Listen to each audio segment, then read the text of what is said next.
What is up, ladies and gentlemen? We are back, season two. Well, technically, I'm back, but we're not going to get into that. Hope everybody's doing well. A lot of things have happened recently in my personal life with dealing with health issues with my grandfather, but we're back. We're going to slowly get back into this. Hopefully, try to do this once a week, once every 2 weeks, whatever.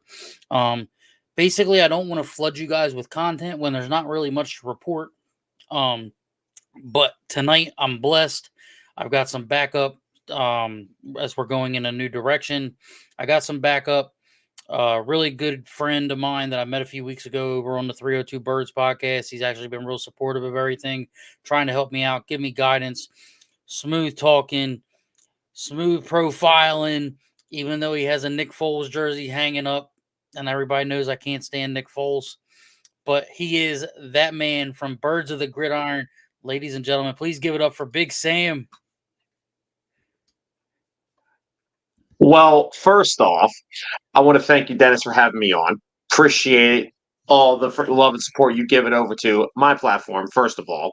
I'm glad that I'm able to come on here and be on with you tonight. And second of all, look, the guy won you our only Super Bowl. I got to have the jersey.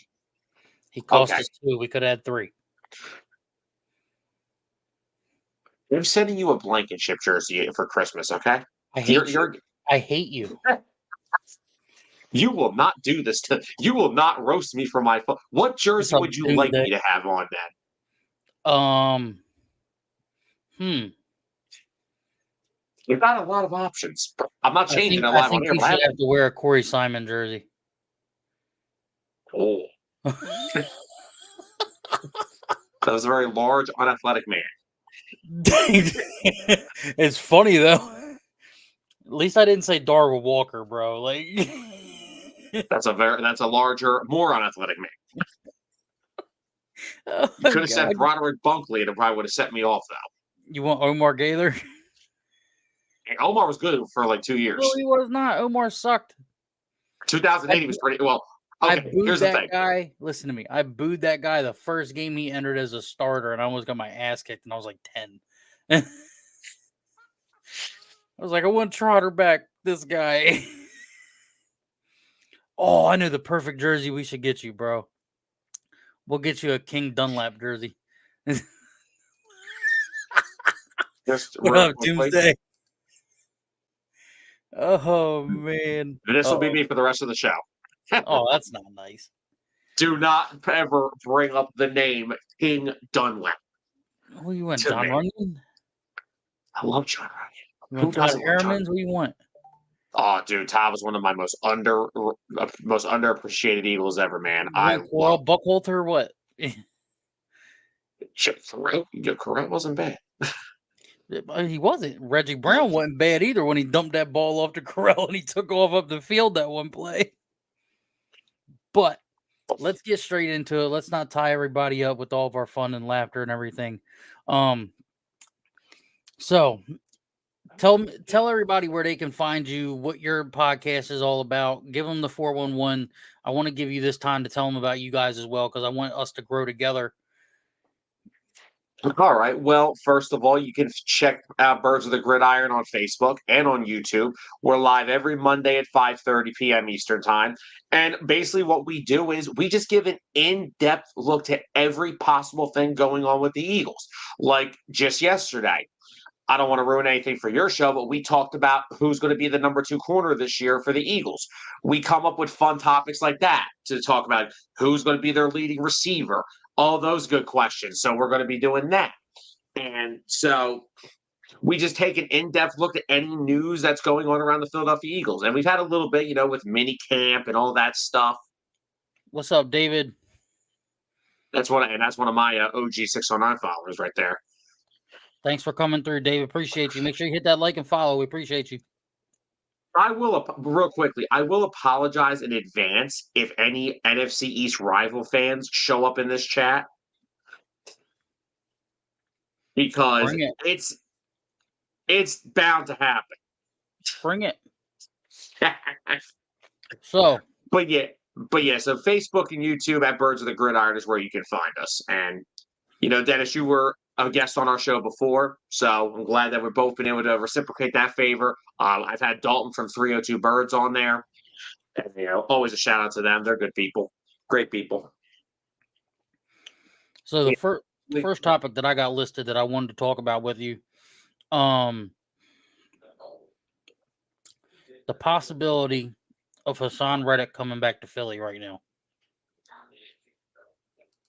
Okay, you know what? Here's the thing. I first off want to point out something about how bad the Jets have fumbled this right now. Because here's the thing. I understand the Eagles not wanting to give Hassan Reddick a contract right now. I understand because look, only here. So here, my thing is, I get it. They got to start getting cost efficient in some areas. And it was going to be rough with Hassan Reddick trying to get this deal done because of all the stuff they already had to do. Now, my thing, thank you, dudes. They appreciate it. It came out that he's holding out. He's not reporting. That's what's going on. I actually did say to Tyler last night, would it not be funny if Howie Roseman called the Jets and said, here's a 5th round pick. Give me my pass rusher. Now, could I see Hassan Reddick playing out? He's going to have to report to the Jets eventually. He's not going to be able to do what he did with the Eagles because he hasn't played a snap with the Jets, nor would I want to play a snap for the Jets either. Don't get me wrong. The lack of a new contract and the fact that the Eagles have to wait a year after to get the draft pick they traded for Hassan Reddick just shows you one thing, how bad Hassan Reddick's agent is. And they've completely misplayed this market. Could I see him eventually sucking it up and playing out the year? Well, yeah, he's going to have to if he wants to get paid. I could possibly see him returning to the Eagles in the offseason. I say right now, I'm at like a 48% chance that could happen. It could go up. I mean, we're still very early on. I mean, look, we're in what, June of 2023? It could still be a possibility. 2024. I do think there's a legit possibility that that could happen. But he even admitted it, and he said it when he was at the Knicks game that he did not want to leave. He wanted to stay in Philly. He made that obvious. Yeah. I mean, there's still a chance that Philly can cut Bradberry.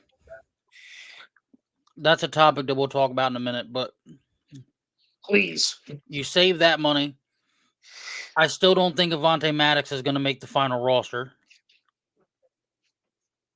I hope to God he doesn't, because this is all we'll look at.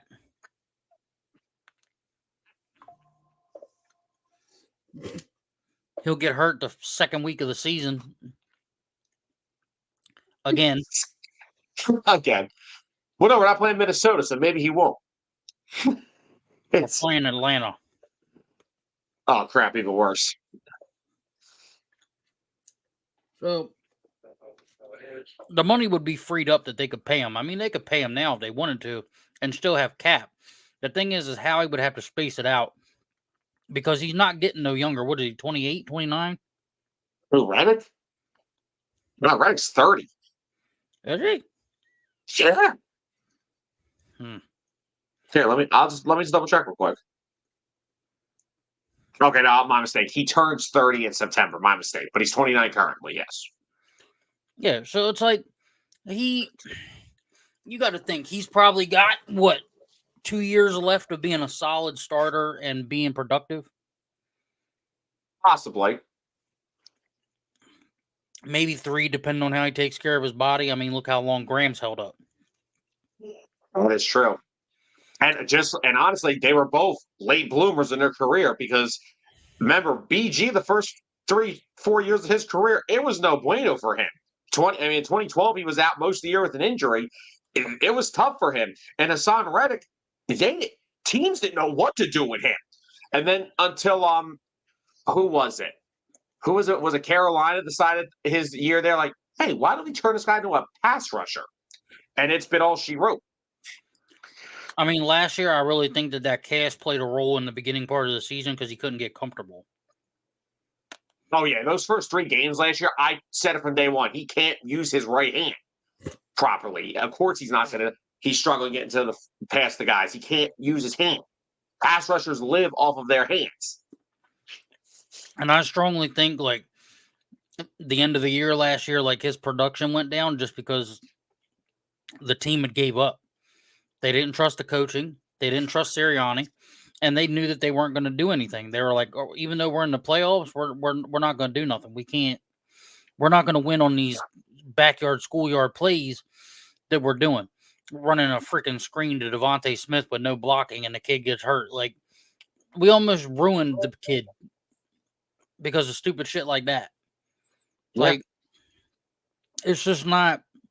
I think the team knew it and they were ready for it to be done. Yeah. The Tampa game in the postseason, it screamed that they were like, dude, we just got to get this over with. Mm-hmm. Because, and my thing here is, I get what you said with the coaching. I think it was more of the coordinators than it was actually Sirianni. I still think a lot of the players still like him.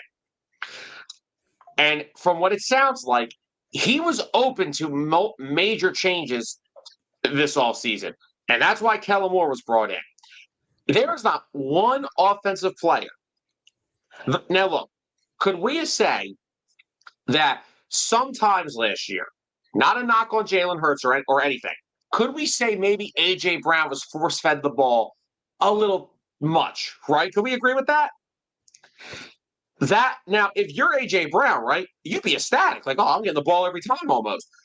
If he could not stand Brian Johnson, which he could, that's all you needed to know, because you know the rest of them couldn't stand him. DeAndre Swift probably couldn't stand him. Dallas Goedert didn't get the football for 5 weeks. Nobody trusted Brian Johnson after, I'd say, week 7. I say 5.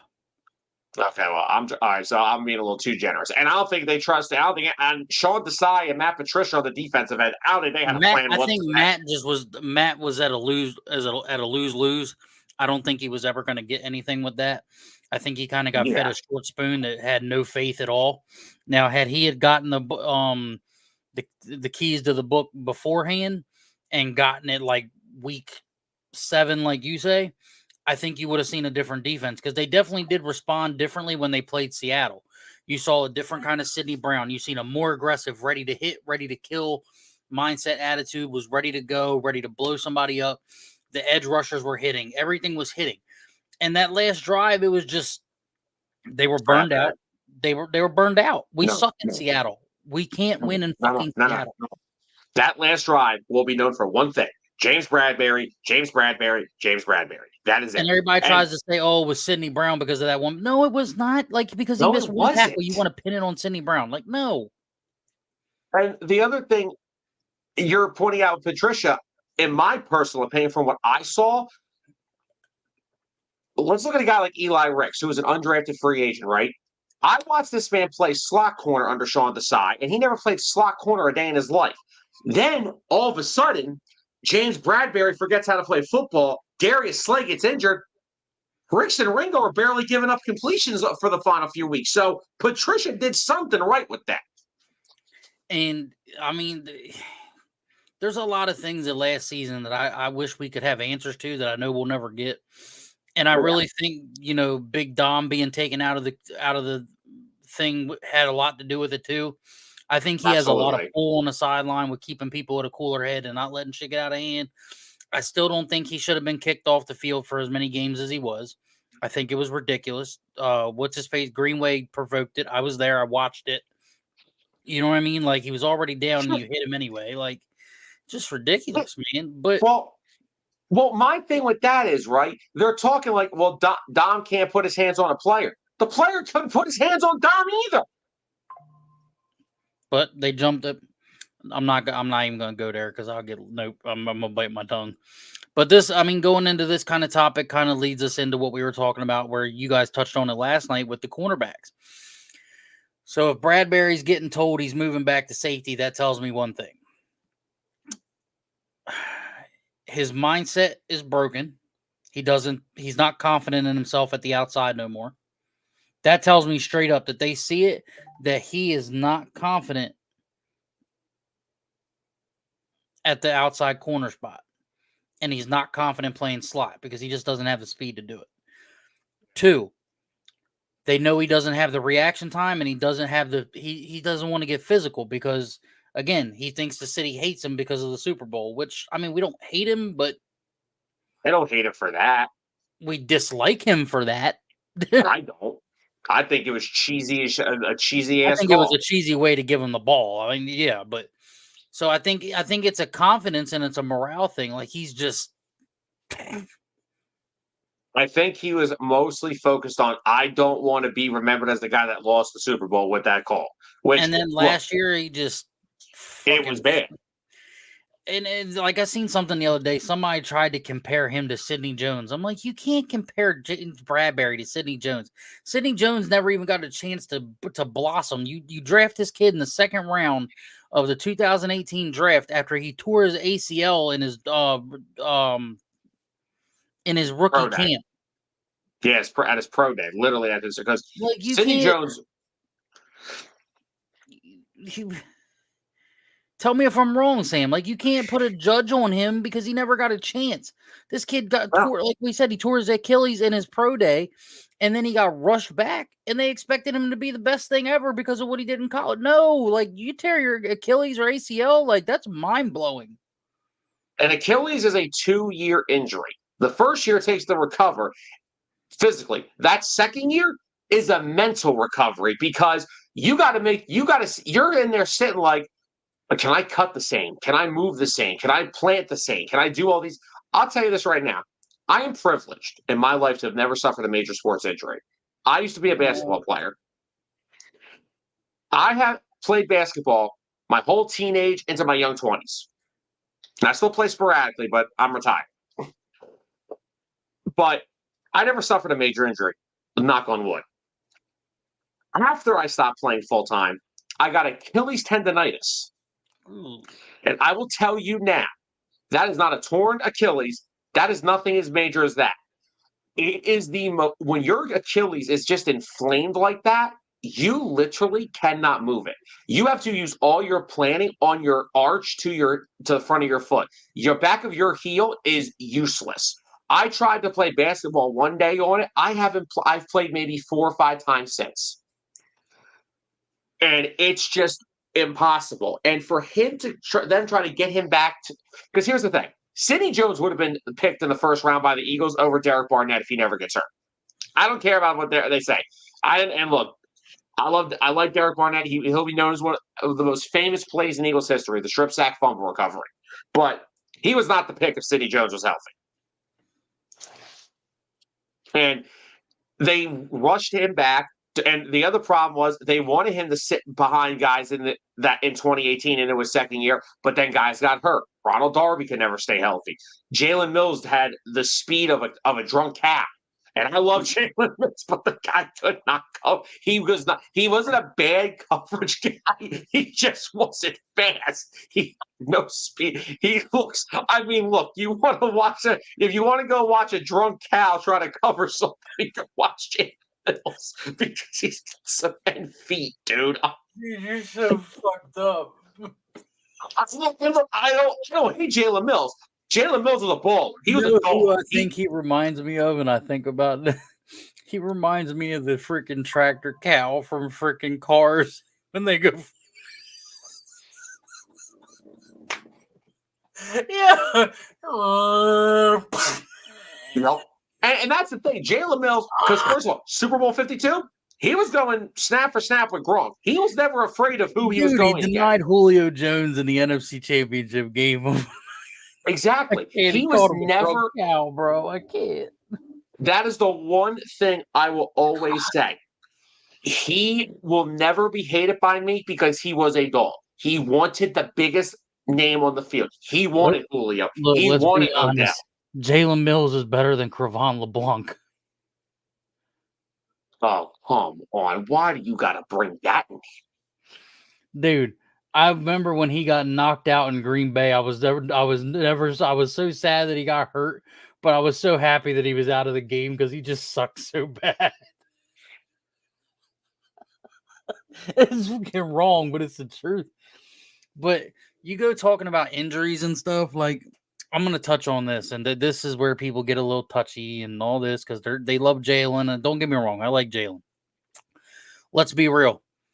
Carson Wentz doesn't get hurt, Jalen ain't here. Absolutely right. If Carson don't get hurt, Jalen ain't here. Jalen ain't here. Absolutely right. And that second year with Carson, I firmly believe it. I strongly believe it. When he came, or the third year when he came back, Doug Peterson rushed him back. If you would have if you'd have given him 2 to 3 more weeks coming back from that ACL, that's a different Carson Wentz. You Here's rushed the him thing. back there, and then he gets his back fucked up. Yeah. And they said when you tear your ACL, the first thing you have to be careful with is your back because you're going to be a little mentally, you're going to tense up and it's going to cause stress reactions. And then he ended up getting a stress fracture. Here's the thing. And that's one thing I'll say. As great as 2017 was, this is what happened with this guy. Because opening day, opening day against the Falcons, they raised the banner. We finally have the Super Bowl. They score 12 points and barely win. Then they go down to Tampa. They can't do crap. And from that moment on, they said, we need Carson back now because we're not playing well. And yes, Nick came in. Yes, Carson got hurt. Nick came back in. They beat the Bears because Cody Parkey forgot where the left upright was. Double doink. The double doink, which was one of the funny, because I called it. I sat there. It was like a 28-yarder. And I'm sitting there with my mom and my one friend, and I'm like, would it not be just the greatest, funniest thing in the world if he missed this? The freaking Titanic music. And then I hear the freaking doink, and I'm just like this. My friend looks at me, and you just see me like this. Dude. Dun, dun. And then, of course, the Saints game happened. I still see that ball going through I blame hands. Jeffrey and him. It's not just him. I blame Jeffrey and him.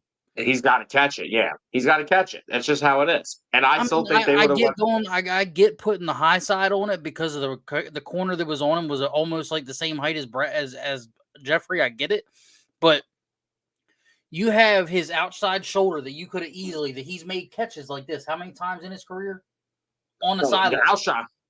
Alshon made those catches like it was normal. It was like it was a normal thing for him.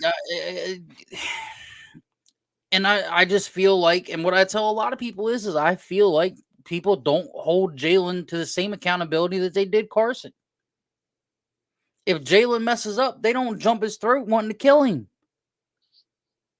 Carson, they want to gut him and put him on a pitchfork and a head on a stake. And I'm like, dude, like, this kid will do the same thing, throws 3 interceptions. How many interceptions did he throw against the Jets last year? 4?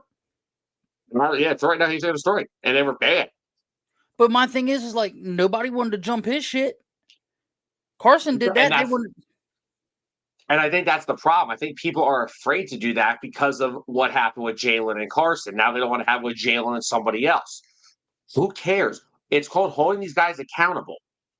And that's my problem. They don't hold them accountable. But to get to where we were at with like the cornerback 2 thing, because we kind of drifted off a bit. When it gets so if Bradberry goes to safety, he's not starting. He's not going to start at safety. There ain't no fucking way.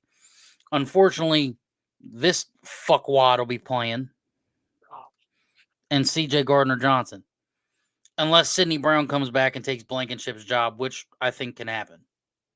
Well, so here's the thing. Here's my take on why Bradberry. Okay, listen. Here's my take on why Bradberry is moving to safety. Yes, it does have a lot to do with the fact that we have 16. Are you going to be flashing this in my face? Until you admit that guy's shit, yes. I'm not okay. Look, I'm not admitting he is going. I'm not admitting he is an all-pro. I'm not admitting he is great. I am admitting that he is solid. That is it. That's all I'm saying. I'm not saying he's the best safety to ever play the game of football. He's got a lot of developing to do. Let's see how it looks under Fangio now. Okay, who does have all right? Go on with your point. But no. Here's my point. Let's just remember something. It is June. We are in mandatory minicamp. We are at OTAs. We are not in training camp yet. Sidney Brown currently is not 100%. Yes, he's ahead of schedule. The hope is that he will be ready for opening day. And if everything is going the way it looks like, he sounds like he will be. But as of right now, he is not healthy. So that leaves you in these mandatory minicamp workouts. You have two healthy safeties on the roster, Reed Blankenship and CJ Gardner Johnson. They're having Maddox play safety as well. He's played safety in the NFL before. Bradberry, they're trying because he lost his outside job. I could have told you that from draft night that he lost his job. They are literally doing this because they don't have any depth at safety outside of CJ Gardner Johnson and Reed Blankenship until Sidney Brown gets back. And even then, they still don't have a lot of depth. They have three safeties. That's the only reason they're doing this. I will come out here now, clip this, remember this. James Bradberry will not be a Philadelphia Eagle by week 1. He will not be here. I don't care if he's playing safety. I don't. Good. And and if you go back and look at last week. First day of mandatory minicamp, plays safety, gets hurt, didn't practice the rest of the week. He will not be an Eagle come September. It's not. It's just. It is what it is. They will add a legitimate true safety for the depth. And by the way, I'm just going to say it again. Justin Simmons is still out there. I've only been begging for it for freaking months now. Money. Well, yeah, at this point in the offseason, he does. And I think that's why they're also putting Cooper back there because they know Cooper can do it. Oh, yeah. Well, that's the thing. I don't even talk about it with Cooper DeJean because Cooper can play anywhere. Put him in the nickel. Put him in dime packages. Put him in – Tyler and I made a joke last night. Put him in middle linebacker. Could probably cover somebody. Remember what happened when they moved to safety to linebacker the last time? Nate Gary. Do we need that reminder?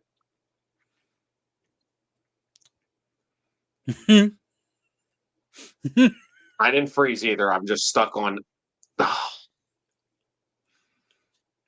Nate freaking Gary. I'm just saying, bro. It could be Nate Gary or it could be Nate Allen. We want Kurt Coleman, Patrick Chung for that 1 year. What do we learn, kids? You don't sign ex-Patriots. That's what we learn, kids. We don't sign ex-Patriot players. I don't know, man. I think there's a lot there that's going to get opened up, and I think it's going to get really, really down to the nitty-gritty of who they want. I think you're going to see a lot more of Nolan Smith than you will Josh Sweat. Not upset with that whatsoever. I love Nolan Smith. And here's the thing. That's the other thing we got to remember. This roster is not finalized now. It's June. Howie Roseman got Ronald Darby for Jordan Matthews, 2 weeks before the season? He got CJ Gardner Johnson a week before the season. He is always looking to improve his roster. He is not done. There are still holes to fill. In my opinion, they still don't have a legit number 2 running back behind Saquon Barkley. I think Miles Sanders comes back. I've heard that. I've thrown out the name Dalvin Cook. What about that combo for as a backup? I take him. He's not a starter anymore, but as a backup. Plus, they're trying to keep Saquon healthy. So why not someone who's also had a heavy workload in the NFL like Dalvin Cook? I want Gainwell going. All right. Look, Gainwell's is coming up on his contract. They're not paying him. If they do, it'll be a nice little 2-year extension, something small. But they drafted Will Shipley because Shipley is a better pass catcher than Gainwell, and Gainwell was supposed to be a pass catcher, and he can't do it, and I just don't see him do it. So I'd have much rather kept Boston Scott, but that's just me. I wish they kept Boston Scott. I love Boston. Now I gotta go watch him with the Rams. Ew. Depressing. So it is. My prediction for who CB2 will be, I really am debating between. I don't want to say they're going to put Mitchell out there and throw him to the Wolves, but it's him or Rodgers. And if Rodgers goes CB2, then Mitchell goes to the slot.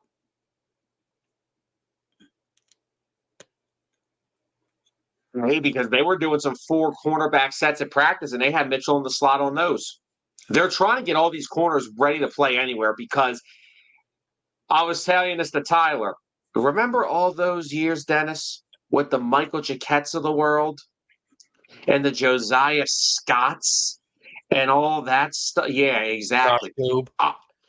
Josh, let's just think of something, Dennis. That's not going to be a problem anymore. Because here's the thing. We were curiously bringing this up last night. We were curious what Isaiah Rodgers' contract was. He's only here on a 1-year deal. What? Yeah, he's only here for a year. He's only on another one. He's only here for this year. So he's working for a contract, and he's young. Yeah, but here's the thing. I think they view Keely Ringo as their future cornerback too, and Mitchell is literally going to be the successor to Darius Slay. That is what Mitchell's job is. You will play number 2 this year, but if Big Play retires, which it may be a possibility, I've heard, you will be taking his job, and either we will extend Rodgers and he will play opposite of Mitchell, or Keely's going to do it. Because I'll tell you right now, I understand he's behind. If you put Rodgers, Mitchell, Ringo, DeJean in an all-in-one box, Ringo's the 4th out of the 4. You forgot. But I think Keely Ringo is going to be a very good NFL player. I think he showed a lot last year when he was basically forced into a situation that he wasn't, in my opinion, I think he was going to be ready for. And he held on for what they needed him to do.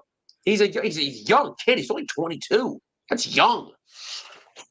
I think Jordan Davis is on a make or break deal.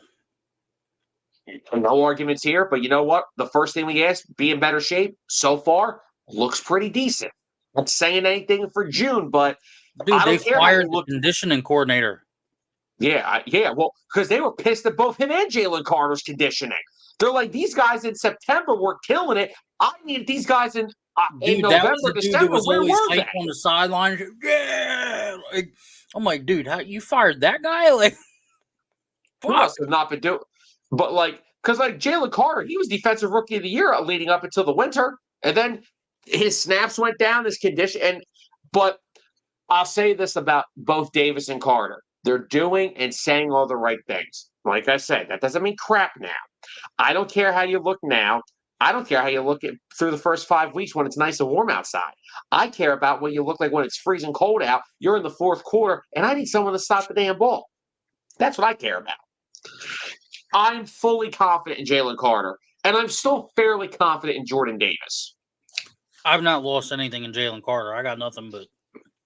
No, neither have I.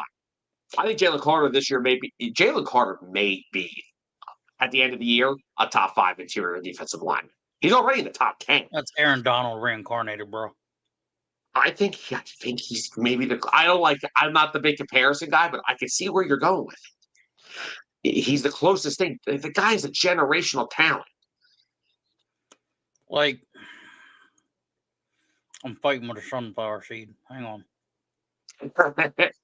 But yeah, I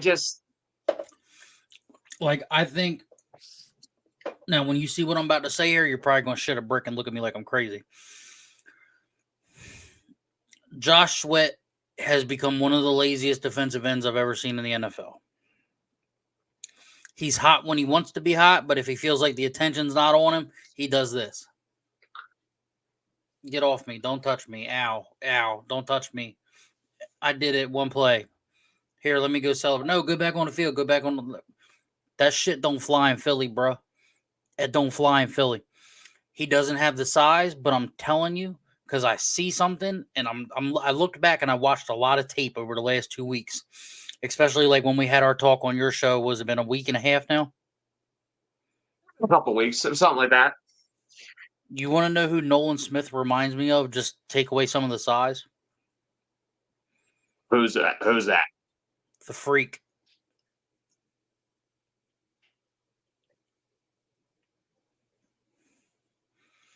They're going to try and turn him into Javon Curse. If you turn...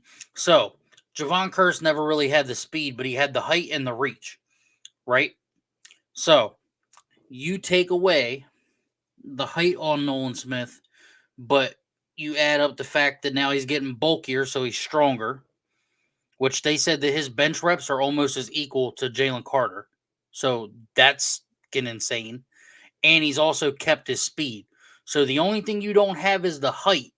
If you give him that and you turn him loose on the edge, you now have Javon Curse mixed with Trent Cole. That is a dynamic deadly duo combo to be compared to. They all keep talking about this Jalen Hunt dude is wearing Trent Cole's number and Ike Reese's number. But Ike Reese did not make number 58. Trent Cole made number 58. I love Ike, I but Ike did not make freaking 58. I got more famous after his playing career because of WIP. Thank you. But He was solid, but come on. nobody will replace Trent Cole. Because I was at the game. Where's it at? Right there. That's the Green Bay game when blank and shit came in when Gardner Johnson got hurt. And they put him in the Hall of Fame. I'm telling you, if Nolan Smith can turn into that player, there's your defensive line. Because you have Bryce Huff, who's only, 24? He hasn't hit the ceiling that he's going to hit in the NFL yet. So you put them two together, and they're both fast. Huff's just maybe a little bit stronger because he's bulkier. But, dude, if you get Jordan Davis on the same page as everybody, we then now have one of the most dangerous defensive fronts in football like we did 2 years ago when we did Super Bowl run. Not to mention, you're going to have us. Under Vic Fangio, you're looking at a defense that can be what it was under Gannon's dumbass. I'm telling you. Okay. It's possible. So here's my thing. I was always a 50-50 on Jonathan Gannon guy. I thought Gannon was solid. There were some games that irritated the living heck out of me. Vic Fangio, track record-wise, is the best defensive coordinator this team has had since Jim Johnson. All hail Jim Johnson. Track record-wise. Number one. I understand. Exactly. I love Jim Schwartz, but Vic Fangio is a better defensive coordinator than Jim Schwartz. And it's no offense to Jim. I get the Super Bowl, but it ain't like his unit won the damn thing. Yes, the last play. Well, yes, they did. Yes, they did. Sorry, Nick Foles didn't win that Super Bowl. The defense did. Fuck Nick Foles. But no. Fuck Nick Foles. Vic Fangio, like you said, if you get Jordan Davis on the same page, Milton Williams last year had, in my opinion, a dog, dude. Yes, he's a freaking dog. He is literally going to, and he'll be a starter in that 3-4 with Carter and Davis. And that Mojo Jomo kid from Texas, he ain't even high on that yet. Nope, I'm high on that kid. Crowder will be a starter by week 10, I guarantee it. He's you're looking a dog, dude. He fights. He's bred Philly. Yeah. And let's be real. Devin White's not no spring chicken either. No, but the one thing that Devin White came out and said this week about Fangio, if you have a strength, he's going to exploit it. And so far, the first team linebackers in OTAs and minicamps have been Zach Bowen and Devin White. Nakobe Dean can't get onto the first team right now. I think he's done. I think he just needs a fresh start. Yeah, and if he gets hurt again, he's screwed. Because at this point, he's now turned into. Orale. What did these guys in the secondary do to you?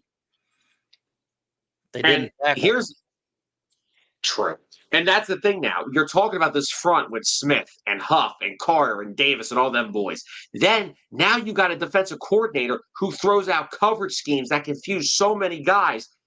And you got Darius Slay, even if the big plays are gone, still really good in coverage, still one of the best corners in football.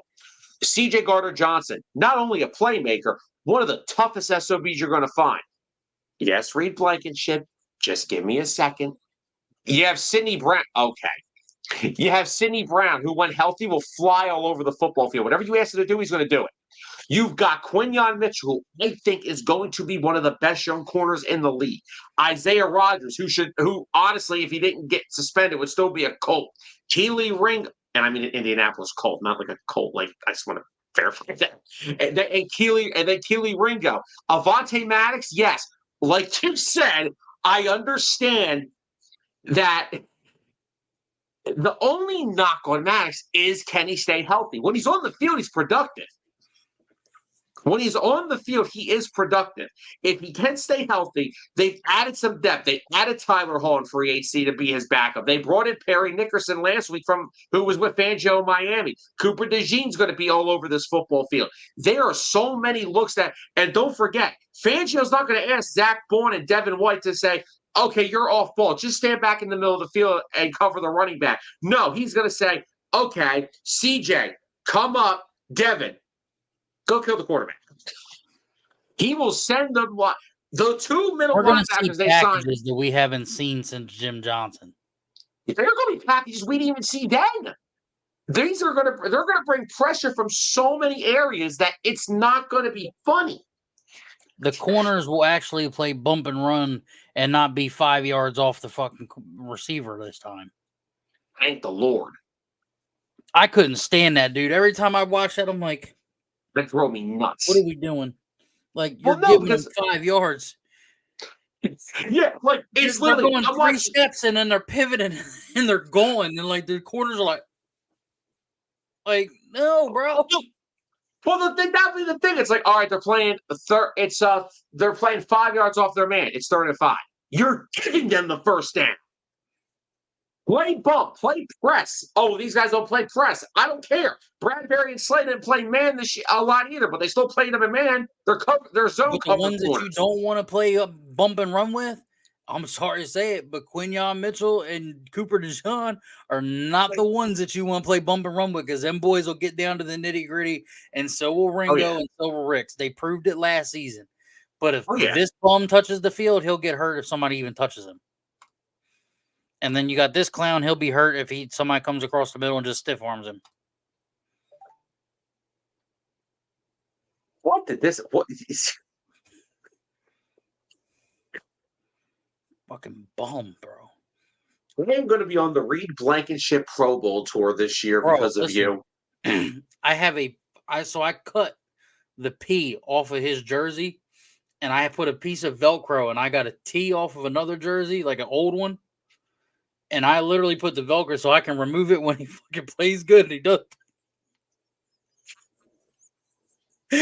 Oh, that's great.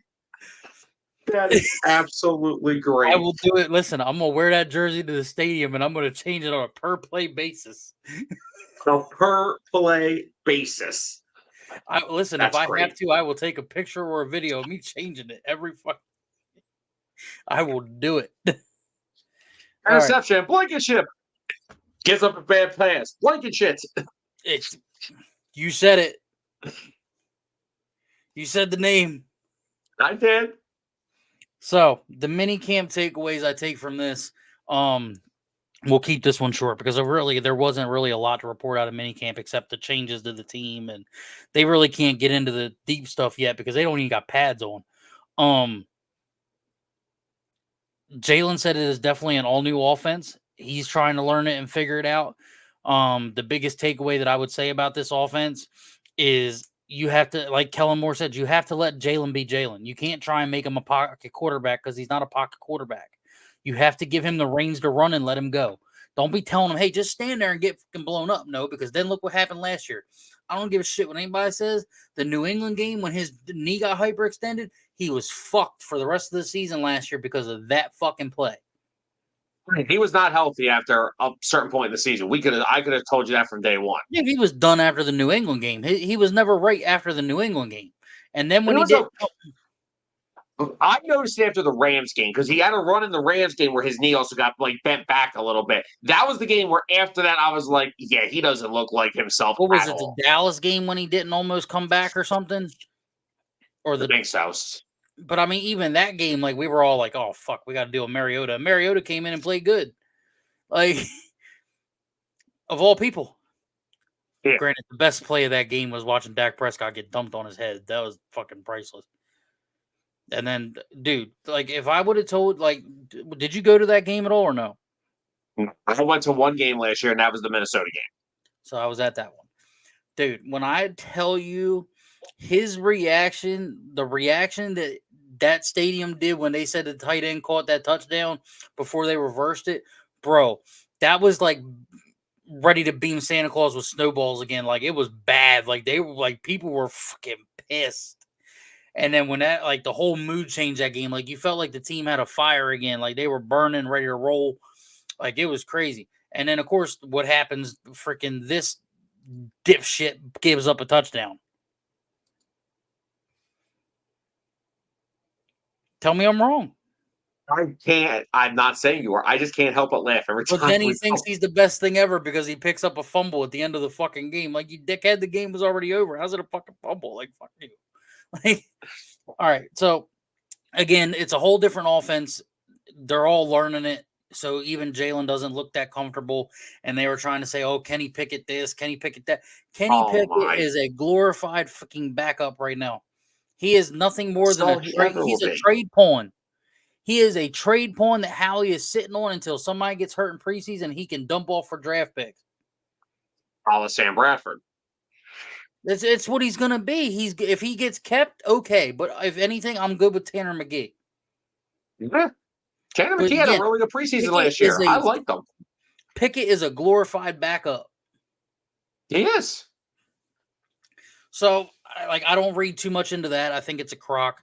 But I think Jalen's gonna get back to being Jalen. I think Kellen has played against Jalen enough before Brian Johnson tried to ruin him that he knows what Jalen's good at. And he knows where Jalen's like disgustingly good.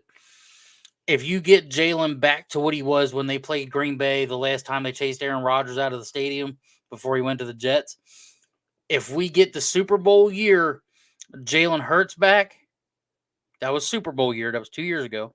No, I'm trying to remember who had an interception in that game.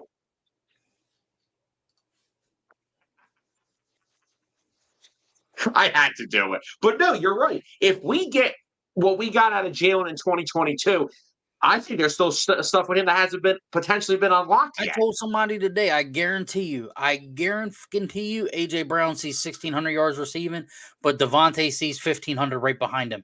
And I guarantee you that Saquon rushes for at least 1,200. Yeah, that's how good this offense can be. Because if you look at, and the Dallas Goddard could even break 1,000 yards receiving. It'll be a freaking victory in its own right. But Getting Dallas Goddard through 17 games would be a victory in its own right. And honestly, we're at that point that we need to start looking at tight ends because he's now at that age when we tried to replace Zach Ertz. So look for them to look heavy in the draft next year for a tight end, which there's a lot of good tight ends coming out of the draft next year. Like, I wouldn't have mind getting that I kid from Georgia. But if I you made the look, there's a kid, I'm sorry to cut you off. There's a guy no, in go ahead. University of Miami Hurricanes. Their tight end. The kid is like 6'7", 6'8". The kid is an ox. And I mean, he is a brute. Like, he makes, what's that dude? Pitts that's in Atlanta? Yes. Dude, he makes him look like a freaking donkey. And the kid's not even a starter. I even made the case last year. I was kicked out of 3 group chats because I said I wouldn't be surprised if they would have traded up for Brock Bowers, the kid out of Georgia this past year. And I I said, couldn't believe you "You're fell just to the add." Raiders. I know it's going to ruin. And they just drafted one last year. They drafted the kid Meyer from Notre Dame. But again, I mean, they have Aiden O'Connell, so they're going to need some short passing attacks. So they're going to need some guys with Devontae Adams as they get traded. And he trades to the Jets. Bro. But I mean, again, like, there's so many things that this team's going to turn into. You're getting your hopes too high. How? All right, that is another. All right, Anthony is again another one of my OG followers. He also is a Washington Commanders fan. Listen, let me give you this, Anthony. Your biggest concern right now needs to be Jaden Daniels freaking shitting his pants when he sees Jalen Carter coming through the line going, oh, fuck. I thought I didn't have to play that guy no more. That's all you Not have to worry about. again. And then you have to worry about, one of your safeties pulling a Sean Taylor taking a sword to a gunfight. Yeah, I went there. Okay. Biggest. Oh, Big Warren, what up, man? Big Warren. That is if they're good. Yeah, that's I worry about that too. Yeah, I'm not as worried about losing Fangio because it sounds like Fangio. This is going to be his last stop. He'll be 2 or 3 seasons.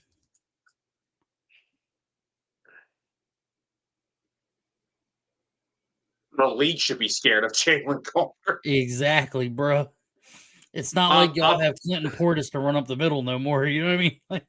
I'm more scared of Jalen Carter than I am of Jonathan Allen and Deron Payne. I went there. Anthony knows it. Look, Oh let me my just give you a god. backstory. Anthony and I do this every Monday on my show. He was doing it back when I was doing 609. We go at each other every week. So this is just normal talk for me Anthony, and welcome to the Anthony. channel, though, man. Thanks for stopping through. Don't mind me. I fire everything just to make content, and sometimes it comes off a little fucked up, but I don't mean no harm. I promise.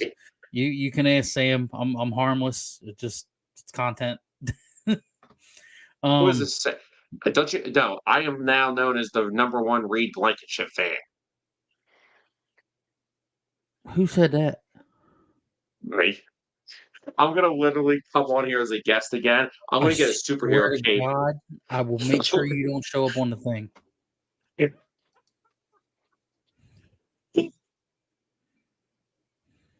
Okay. No, you know what? So Oh, I did. No, hold on. Dennis, I need your help with this. So last night, me and I'm Tyler not did a drunk show. enough to help. Well, here's the thing. We did a show last night with our friends called the Dueling Aces. They're a sports podcast based out of Ohio. Anthony, when you were bringing up names about who was better than top five, you had me sold until over AJ Brown. You put DK Metcalf. You put DK Metcalf over AJ Brown. Who was the top five?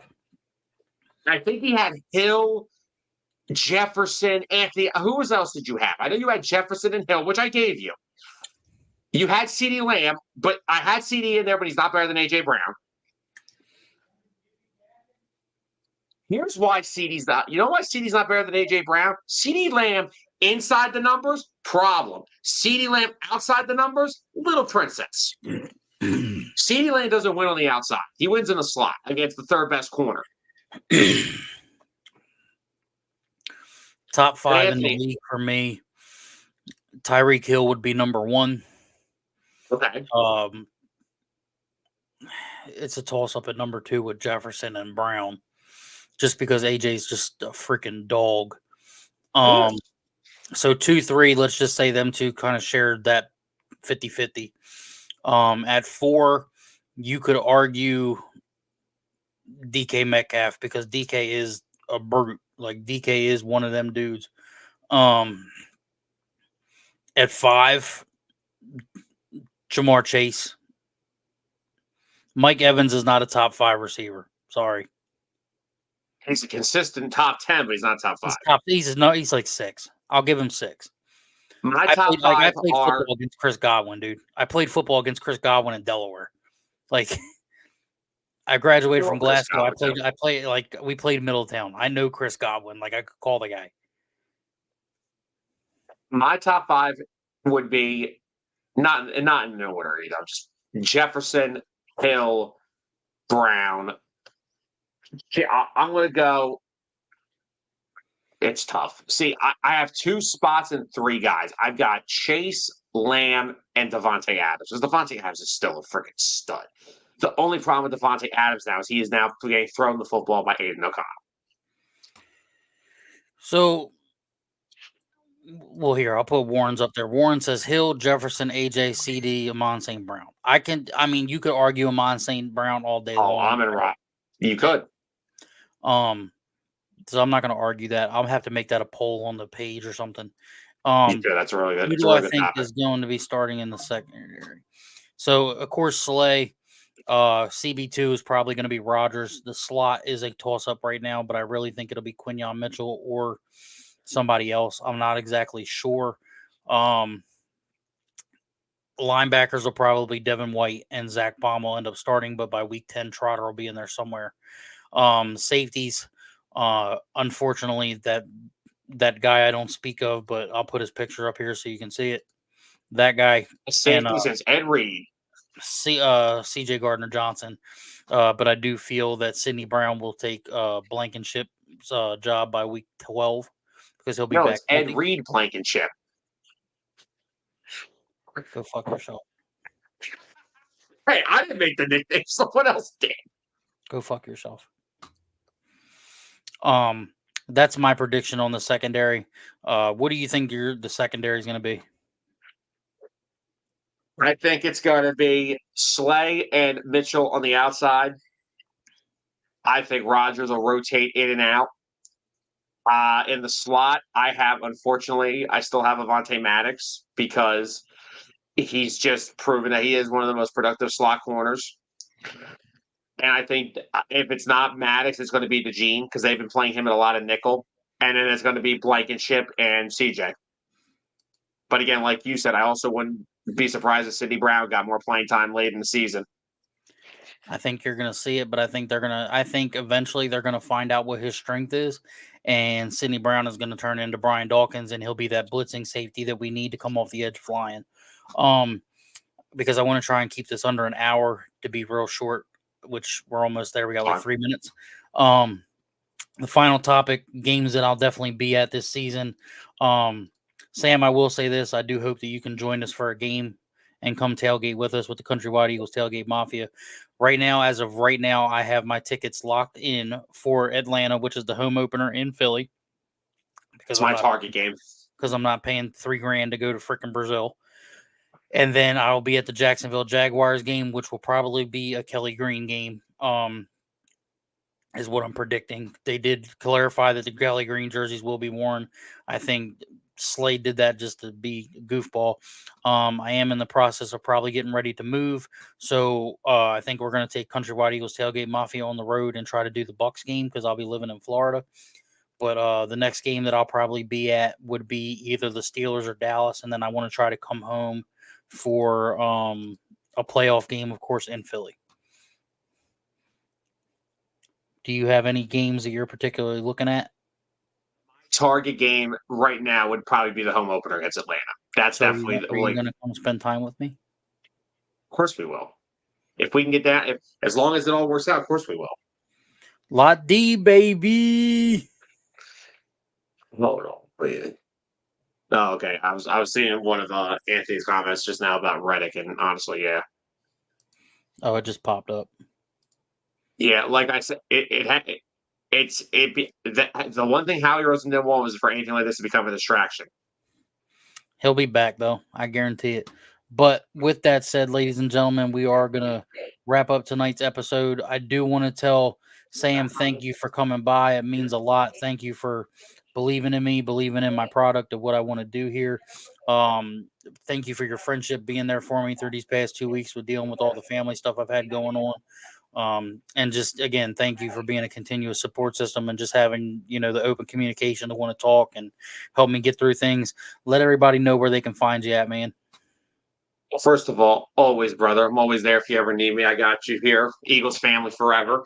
And again, you can always check out Birds of the Gridiron on Facebook and on YouTube. And like I said, we're on every Monday, 5:30 p.m. Eastern time. With that said, ladies and gentlemen, this is the Countrywide Eagles podcast. This is season 2. This was episode 1.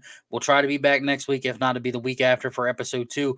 God bless. Go Birds. It's almost football season. We'll see y'all on the next one. Reed Blanket.